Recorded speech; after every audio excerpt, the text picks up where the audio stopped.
আসসালামু আলাইকুম, this is মল্লিফারা here. আমাদের লাইফে কি হয়, choose the people who choose you. অর্থাৎ আপনি তাকে পছন্দ করুন যিনি আপনাকে পছন্দ করে। আপনি তাকেই ভালোবাসুন বা বুঝুন যিনি আপনাকে ভালোবাসে বা বোঝে।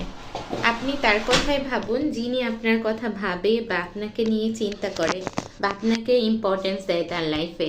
ঠিক তেমনি আপনি হচ্ছে পিপলস, তাদেরকেই চুজ করতে হবে যারা আপনাকে চুজ করবে। কারণ কি, এই টোটাল এন্টায়ার জীবন, এন্টায়ার লাইফে আমাদের জীবন কিন্তু খুবই সংক্ষিপ্ত এবং ছোট। তো সেই ক্ষেত্রে এতটুকু জীবনে আমরা যদি আমাদেরকে যারা চয়েস করে না বা পছন্দ করে না তাদের পেছনে সময় দেয়, তাহলে কি জীবন যাবে? না।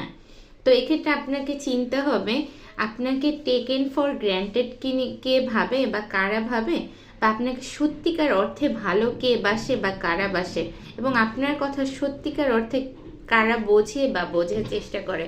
ঠিক তেমনি আপনি জীবনে যখন ভালো সময় ফেস করেন তখন আপনার পাশে কারা থাকে, এবং আপনার জীবনে যখন একটা অন্যরকম সময় বা পরিস্থিতির ভিতর দিয়ে যান তখন আপনার পাশে কারা থাকে বা কে থাকে, সেই ব্যক্তিটা কে।